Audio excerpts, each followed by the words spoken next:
এই মুহূর্তে ভাইয়া যে ভিডিওটা বানাতে যাচ্ছি এটা তোমাদের জন্য খুবই গুরুত্বপূর্ণ একটা ভিডিও। যারা মেডিকেল অ্যাডমিশন এক্সপিরিয়েন্স আসো তাদের সবাইকে আমি বলবো ভিডিওটা শুরু থেকে শেষ পর্যন্ত ভালো করে শুনো, এটা তোমাদের কাজে দিবে। মেডিকেল ভর্তি প্রস্তুতির সময় প্রায় সময় ভর্তি প্রস্তুতি ইচ্ছুক যারা তারা এই ভুলগুলো করে থাকে। আমি চাই তোমরা যাতে এই ভুলগুলো না করো। সো চলো শুরু করা যাক। প্রথমেই বেশি জায়গায় ক্লাস করে সময় নষ্ট করা। প্রথমে এনথুসিয়াস্টিক পোলাপাইনরা কী করে, অমুক কোচিং সেন্টারে বায়োলজি প্রথম পত্র ভালো পড়ায়, অমুক কোচিং সেন্টারে তোমার হচ্ছে যে ওরা কেমিস্ট্রি ফিজিক্স ভালো পড়ায়, অমুক কোচিং সেন্টারে বই দাগাই দেয় ভালো, অমুক কোচিং সেন্টারে এক্সাম সিস্টেম ভালো।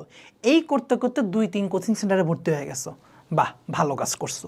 এখন তুমি 2-3 কোচিং সেন্টারের সবগুলোর ক্লাস যদি তুমি একদিনে করতে যাও তাহলে তোমার মোটামুটি 6-7 ঘন্টা চলে গেছে। তোমার পড়াশোনা সেলফ স্টাডি 0। তাহলে তোমার চান্স হবে? নিজের বুকে হাত রেখে নিজে বলো, তোমার কি আদৌ চান্স হবে? তোমার চান্স হবে না। তোমাদের চান্স হবে না এটা অনেকটা তুমি এখনই শিওরে যেতে পারো, তুমি যদি বেশি জায়গায় ক্লাস করে সময় নষ্ট করো। তাহলে মাথায় রাখতে হবে ক্লাস করতে হবে একটা জায়গায়, একটা প্রতিষ্ঠানে, একটা জায়গায় ক্লাস করব। এটা হয় অনলাইন হয় অফলাইন। এমনও হতে পারে কোনো কারণে আজকে অফলাইন ক্লাসটা মিস দিছি, এটা আমি অনলাইনে আরেকটা জায়গায় যেখানে ভর্তি আছি সেইখান থেকে অনলাইন ক্লাসটা দেখে নিই। অর্থাৎ আমরা এক জায়গা থেকে ক্লাসটা করলেই মোর দ্যান এনাফ। যেখানেই করি না কেন একটার বেশি প্রতিষ্ঠানের ক্লাস করার কোনো দরকার নাই। আই রিপিট, তুমি অ্যাডমিশন ক্যান্ডিডেট, তুমি টিচার না যে আচ্ছা এই টিচার এইটা ভালো বলছে, এই টিচার এটা ভালো বলছে। ওটা টিচারের দায়িত্ব। ওটা 3-4টা টিচারের পড়া একসাথে দেখে হয়তো সে কম্বাইন করে সে নিজে একটা লেকচার নোট তৈরি করবে। একটা ভালো টিচার হইতে গেলে অনেক পরিশ্রম লাগে। তুমি টিচার না ভাইয়া, তোমাকে হইতে হবে অ্যাডমিশন ক্যান্ডিডেট। তুমি জাস্ট যে তোমাকে যেরকম বুঝাইছে, মোটামুটি বুঝাইছে, খারাপ বুঝাইছে, যেমনই বুঝাক না কেন, তুমি একটা প্রতিষ্ঠানে ক্লাস করে তোমাকে নিজের বইয়ে পড়াটার মধ্যে ঢুকে যেতে হবে। তোমাকে ও বুঝাই দিছে এতটুকু পড়তে হবে, এটা পড়তে হবে, মোর দেন এনাফ। তুমি এখন নিজে এসব পড়তে থাকো বাসায়। এটা হলো মূল ঘটনা। সো বেশি টাইম ওয়েস্ট করা যাবে না। আবার অনলাইনেও তোমার অনেকে আছে অনেক ঘন্টা ধরে ক্লাস নেই, সো এগুলো করা যাবে না। তোমার হচ্ছে যে যতটুকু কম সময়ের মধ্যে শেষ করা যায় ওই রকম ক্লাসগুলো, যেমন তুমি কি ইউটিউবে সার্চ দিয়ে দেখলে একটা ক্লাস আছে 4 ঘন্টা আর একটা ক্লাস আছে 2 ঘন্টায় শেষ করাইছে। তুমি ভিউ দেখলা এবং কমেন্টকে গিয়ে দেখলা সেটুসে আচ্ছা ভালো করাইছে, এই ক্লাসটা সবাই বলতেছে ভালো, জিস্টের মধ্যে ভালো করাইছে, তাহলে এই ক্লাসটা করো। তোমার 4 ঘন্টা ক্লাস করার দরকার নেই। হ্যাঁ, এবং একাডেমিক ক্লাস ভুলেও দেখবে না, ওয়ান শট ক্লাসগুলো ভুলেও দেখবে না। মানে ভুলেও ওয়ান শট ক্লাস দেখার দরকার নেই, কারণ এগুলো এইচএসসি বেসড বাবা। এইচএসসির সাথে অ্যাডমিশনের অনেক পার্থক্য আছে। অবশ্যই তুমি যদি ইউটিউব থেকে বা ফ্রি ক্লাসগুলোও দেখো, সেই ক্ষেত্রে তোমাকে অ্যাডমিশন ক্লাস দেখতে হবে। মাস্ট অ্যাডমিশন বা প্রি অ্যাডমিশন এই জাতীয় ক্লাসগুলো দেখতে হবে। আমি তোমাদেরকে রিকোয়েস্ট করে বলতেছি, কারণ এটা অনেকেই ভুল এই ধরনের করে থাকে। ওয়ান শট দেখছি একটু কম লাগতেছে বা এখানে মনে হয় সব ডিটেলস পড়েছে, এখানে পড়েছে না। এটা একাডেমিক টাইম না, এটা অ্যাডমিশন টাইম। তুমি শর্ট সিলেবাসের বাইরের সিলেবাসের পড়াগুলো, মানে শর্টের বাইরের চ্যাপ্টারগুলোর ক্ষেত্রে তুমি অ্যাডমিশন ক্লাসে দেখবা, নট ওয়ান শট বা এইচএসসি বেসড কোনো ক্লাস দেখা যাবে না না না ঠিক আছে? তারপরে আসো সেলফ স্টাডি কম করে, যেটা বলছি যে ওই সময় নষ্ট করে সেলফ স্টাডি কম করতেছো, তুমি প্রশ্ন ব্যাংক সলভ করতেছো না। তারপরে এই যে সাথে হচ্ছে প্রশ্ন ব্যাংক সলভ না করা, নিজে প্রশ্ন ব্যাংক সলভ না করা, প্রশ্ন ব্যাংক নিজে সলভ না করা, জাস্ট হচ্ছে বইয়ের সলভটা দেখে যাচ্তেছো না, হবে না। নিজে সলভ করতে হবে। যেগুলো ভুল হয়েছে পরে বুঝবা যে কেন ভুল করলাম, ব্যাখ্যাটা দেখে নিবা। যেমন আমাদের মেডিকেল অ্যানালিসিস বুক, এখানে হচ্ছে সুন্দর মতো একটা চ্যাপ্টার শেষ করার পর প্রশ্ন ব্যাংকটা দেওয়া আছে ব্যাখ্যা সহ। তুমি প্রশ্ন ব্যাংক সলভ করা ট্রাই করলা, কোথাও ভুল করলে দেখে নিলা উত্তরটা যে আসলে কেন ভুল করলাম, ব্যাখ্যাটা আছে, আচ্ছা এই কারণে উত্তরটা এরকম হয়েছে। তাহলে তোমাকে নিজে সেলফ স্টাডি করতে হবে। এগুলোর জন্য তো টাইম রাখতে হবে। বই পড়ার পর প্রশ্ন ব্যাংক দেখতে হবে, অনুশীলনী সলভ করতে হবে, তারপর একাধিক রাইটারের কিছু জিনিসপত্র দেখার জন্য মানে সময় রাখতে হবে। সো অনেক টাইম রাখতে হবে নিজের সেলফ স্টাডির জন্য। শুধু কোচিংয়ে দৌড়াইলে হবে না ভাইয়া, ঠিক আছে? তারপরে আসো এক্সাম কম দেওয়া, ভেরি ইম্পর্ট্যান্ট। এটা one of the most biggest mistake medical admission candidate can do. So তোমার অনেকেরই এক্সাম ভীতি আছে যে পরীক্ষা দিলে পরীক্ষার নাম্বারটা চলে যায় কি বাপের কাছে, মার কাছে।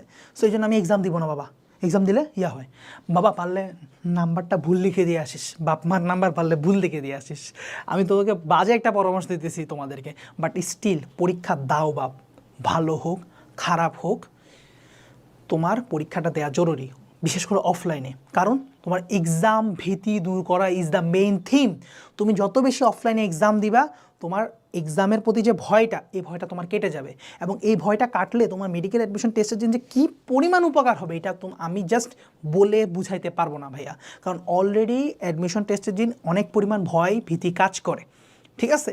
সো সেদিন তোমার আর ওই ভয়ভীতিটা খুবই খুবই কম কাজ করবে, ঠিক আছে? খুবই খুবই কম কাজ করবে। এবং এটার কারণে কী হবে জানো, জানা প্রশ্নগুলো আর ভুল হবে না।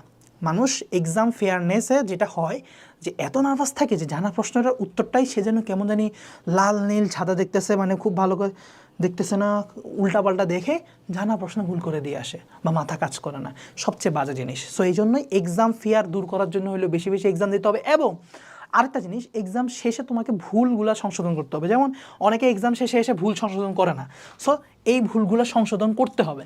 ভুল সংশোধন না করলে ওই এক্সামের কোনো ভ্যালু ক্রিয়েট করে না, ওই এক্সাম কোনো ভ্যালু ক্যারিই করে না, ঠিক আছে? এসে ভুলগুলো সংশোধন করতে হবে, কেন ভুল করলাম কী করলাম সব পড়তে হবে। তারপরে আসো এক্সট্রা ইমোশন পড়তে পড়তে নাভিশ্বাস তুলে ফেলা। হাই রে আল্লাহ, কেমিস্ট্রিতে হাজারিনাক স্যার তো পড়েছি, কবির স্যারের বইটাও পড়বো নাকি? কবির স্যার তো পড়া হয়েছে বন্ধু, এখন সঞ্জিত কুমার স্যারের বইটা একটু পড়বো নাকি? সঞ্জিত তো পড়া হয়েছে বন্ধু, এখন একটু লিঙ্কনদার বইটা পড়বো নাকি? আর্টসেলের লিঙ্কনদার বই। আচ্ছা, যাই হোক। সো তোমরা ভাই বুঝো ভাই, বিগত 3-4 বছরে কেমিস্ট্রি হাজারিনাক স্যারের বইয়ের অনুশীলনী আর ভিতরের পড়া বাদ দিয়া কবির স্যারের বই থেকে প্রশ্ন একটা হয়েছে কিনাও সন্দেহ আছে। ফিজিক্সের ক্ষেত্রে সেম কথা, ইশাক স্যারের বই বাদ দিয়ে তপন স্যার বা অন্য প্রামাণিক বা যে অন্য যেসব রাইটারের বই আছে ওখান থেকে একটা প্রশ্ন হয়েছে কিনা বের করে দেখাও আমারে। হ্যাঁ, কমন পাবা, কিন্তু সেটা আবার ইশাক স্যারের বইও আছে, তাহলে তো ইশাক স্যারের বইয়ের বাইরে যায় নাই। বুঝছো জিনিসটা? হ্যাঁ, বায়োলজিতে জিনিসটা হয়েছে। সো বায়োলজি একটু পড়ো, তাও একটা রাইটারের বই নিয়ে থাকো। এই তুমি যদি 7-8টা পড়া শুরু করো তাহলে মেইন রাইটারে যে পড়াটা আছে সেটাও ভুলা শুরু করবা। ফরজ রাইখা যদি তুমি সুন্নত ওয়াজিব নিয়ে পাগল হয়ে যাও তাহলে তোমার তো ফরজ আদায় করা হবে না। সো বুঝতে হবে হোয়াট ইজ ইউর ফরজ। ফরজ হচ্ছে মূল বইগুলা 100% কমপ্লিট রাখা, পরে তুমি পারলে সুন্নত ওয়াজিব পালন করো, না পারলে নাই, জাহান্নামে তো আর যাচ্ছ না, ব্যাপারটা এইরকমই, ঠিক আছে? সো আমাদের সবাইকে ফরজ পালন করতে হবে অত্যাবশ্যকীয়, এরপর যদি সম্ভব হয় অবশ্যই করো, এখানে মানা নাই, কিন্তু আগে মূল বই শেষ করতে হবে, আগে মূল বই 100% কমপ্লিট করতে হবে। তারপরে আসো কোশ্চেন অ্যানালাইসিস এরিয়া মার্কিং করে না পড়া, অথবা দাগানো লাইনকে আলাদা ইমফেসিস দিয়ে না পড়া। ভাইয়া দেখো, আমরা যারা কোচিং সেন্টার থেকে দাগাই দিই তোমাদেরকে বই, বিশেষ করে আমাদের এই যে ক্র্যাশ কোর্স এবং অল ইন ওয়ান প্রোগ্রামের জন্য আমি নিজে এবারে হচ্ছে যে একদম এক্সক্লুসিভভাবে দাগানো বই রেডি করছি, একদম নতুন এডিশনের বইগুলো একদম দাগায় দাগায় রেডি করছি, এগুলো তোমাদেরকে কোর্সের মধ্যে দিয়ে দেওয়া হবে।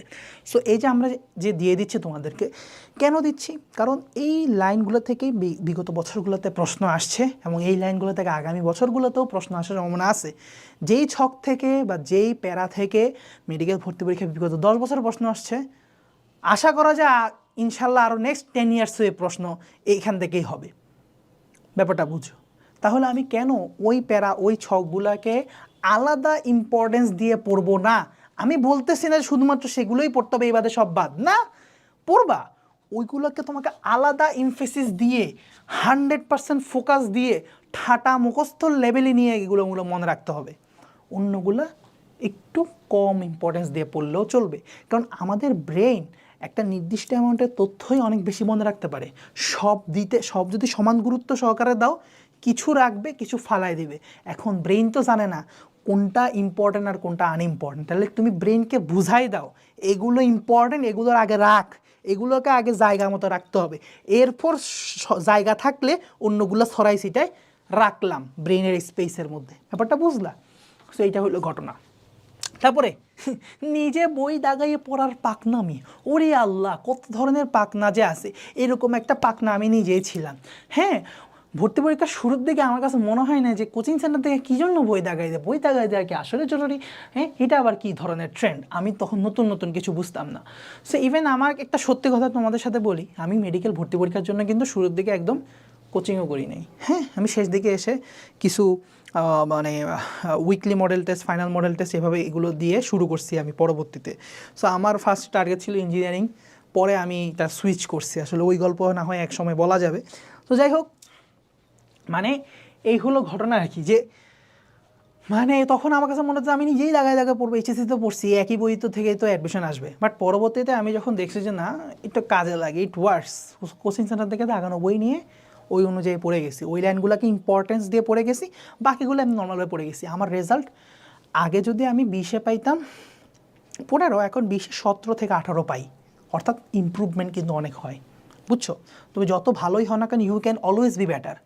আমি হয়তো এমনিই দাগানো লাইন ছাড়াই চান্স পাইতাম, মানে ব্যাপারটা এরকম যে আমার হয়তো কোচিং সেন্টারের নোটফোট বা এই যে দাগানোগুলো লাগতোও না, ঠিক আছে? But still you can always be better. So আরেকজনের সাহায্য নিয়ে হইলেও তোমাকে বেটার হইতে হবে। সেই জন্য আমরা তোমাদেরকে দাগাই দিচ্ছি আমাদের বেস্ট এক্সপিরিয়েন্স থেকে, আমাদের বেস্ট দাগানো বইগুলো আমাদের কোর্সের সাথে দিয়ে দেওয়া হবে। আমাদের বেস্ট কোর্সের ক্লাসগুলো তো পাচ্ছই, জিস্ট ক্লাস, বেশি ঘন্টার সময় নিয়ে আমাদের ক্লাস হয় না, একটা ক্লাস হাইয়েস্ট 2.5 ঘন্টা থেকে 3 ঘন্টা হাইয়েস্ট হয় নর্মালি। সো তারপরে হচ্ছে সুন্দর মতো তোমার সবগুলো এক্সাম তুমি পেয়ে যাবা একসাথে। তারপরে হচ্ছে তুমি এই যে অল ইন ওয়ানে ভর্তি হইলে তো তুমি হচ্ছে আমাদের এই যে বইগুলোও পেয়ে যাবা, ঠিক আছে? তো কোয়েশ্চেন মেডিকেল অ্যানালাইসিস মেগাবুকগুলো তোমাদেরকে দিয়ে দেওয়া হবে অল ইন ওয়ানে প্রোগ্রামে ভর্তি হইলে, রেকর্ডেড কোর্সের পাশাপাশি, লাইভ কোর্সের পাশাপাশি। তো এই হলো মানে মোটামুটি ঘটনা। সো এই জন্য একটা কথা বলবো যে কোচিং সেন্টার যখন তোমাকে সাহায্য করতেছে, তুমি সেই সাহায্য নিবা না কেন, তোমাকে সেই সাহায্য নিতে হবে। সো একটা কথা প্রবাবলি নিউটনও বলে গেছিলো যে আমি যদি বেশি দেখে থাকি তাহলে আমি 2 দৈত্যের ঘাড়ে গিয়ে বেশি দেখতে পেরেছি। সো ওনার 2জন গুরু ছিল, ওনাদের আবিষ্কারের উপর বেস করে নিউটন আরও আবিষ্কার করছে, যার কারণে নিউটন আরও বড় সায়েন্টিস্ট হইতে পারছে। So never be ashamed of use anyone's others knowledge to become knowledgeable, ব্যাপারটা এরকমই। আচ্ছা, তারপরে আসি যে আমার পড়ার প্ল্যান না বানানো, বা মোস্ট ইম্পর্টেন্ট জিনিস, পড়ার প্ল্যান বানাই নাই। কয়েক ঘন্টায় কী পড়বো না পড়বো কোনো প্ল্যানই বানাই নাই। আমি কোচিং থেকে আসলাম, আইলে গেলাম, ঘুমাইলাম, এরপরে একটা জিনিস নিয়ে বইলাম, ঘন্টার পর ঘন্টা চলে গেল, ও আচ্ছা এটা পড়া হয় না, এটা পড়বো, তারপর আবার ঘুমাইলাম, এরপরের দিন এক্সাম দিলাম।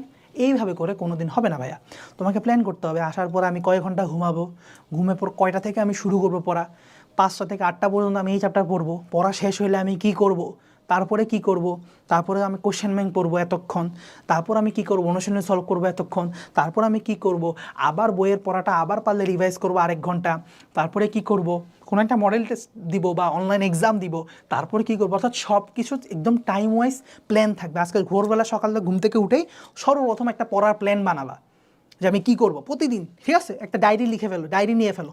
মেডিকেল অ্যাডমিশনের জন্য আমি এই ডায়েরিটা বানাইলাম, এই ডায়েরিতে প্রতিদিন আমি ডেইলি টার্গেট লিখবো, ঠিক আছে? এবং মজার একটা বিষয় যে পড়াশোনার সময় অনেকে সামনে ওয়াচ রাখে না, এটা খুবই খারাপ একটা অভ্যাস।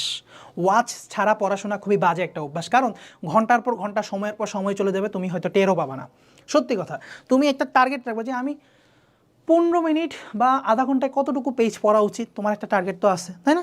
সো তুমি যখন দেখবা যে আচ্ছা পড়া হইতেছে, ঘড়ির দিকে তাকালে আল্লাহ আমি তো স্লো পড়তেছে, আমার না পড়ার ইচ্ছা আসতেছে না, স্লো পড়তেছে না, এইভাবে করলে তো হবে না, একটু জোরে ফাস্ট আগাইতে হবে। আচ্ছা, সো তুমি ঘড়ি দেখে কিন্তু নিজে পড়ার গতিটা বাড়ায়, এবং তুমি ট্র্যাকে থাকো যে 3 ঘন্টায় যেই পড়াটা হওয়ার কথা না, সেটা না হয় গিয়ে হাইস্ট 3.5 ঘন্টায় গড়াবে। কিন্তু এমন তো হবে না 3 ঘন্টা গোনা 5 ঘন্টায়ও শেষ হয় নাই, কারণ ঘড়ি থাকলে এই জিনিসটা তুমি ট্র্যাকে থাকবা যে আমার এত ঘন্টার মধ্যে এইটা শেষ করতে হবে, বুঝছো? সো এই ভুলগুলো করা যাবে না।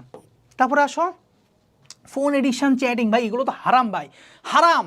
ফোন এডিকশান, চ্যাটিং, ফেসবুকিং, প্রেম, এগুলো তো হারাম ভাই, হারাম।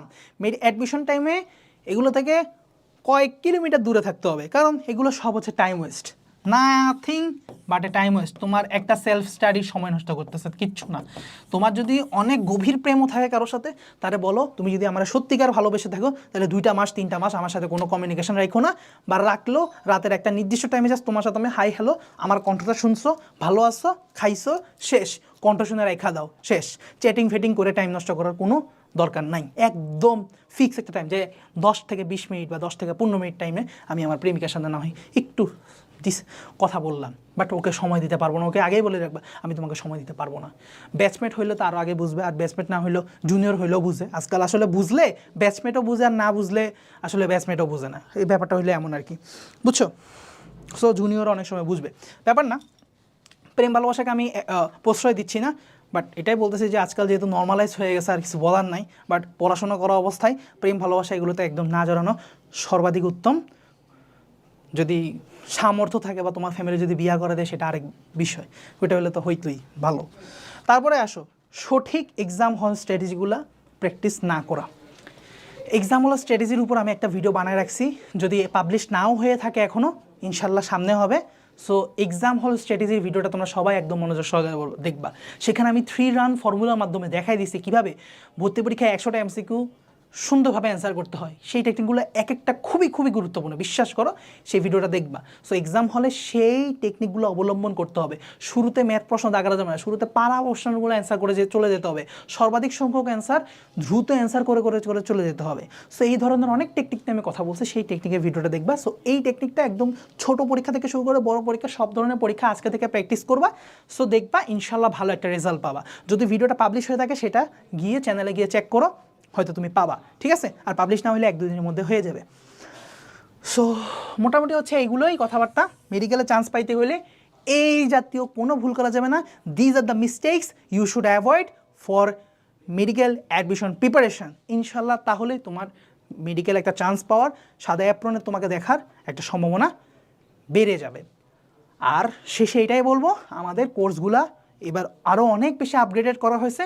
তোমরা নিঃসন্দেহে ডেমো ক্লাস দেখে আমাদের কোর্সগুলোতে অনেক ইমপ্রেসড হবে, এবং পাশাপাশি দাগানো বই তো থাকতেছে একদম এক্সক্লুসিভ নিউ দাগানো বই, সেগুলোর লোভে হইলেও ঠিক আছে ভর্তি হয়ে যাও, ঠিক আছে? আল্লাহ হাফেজ।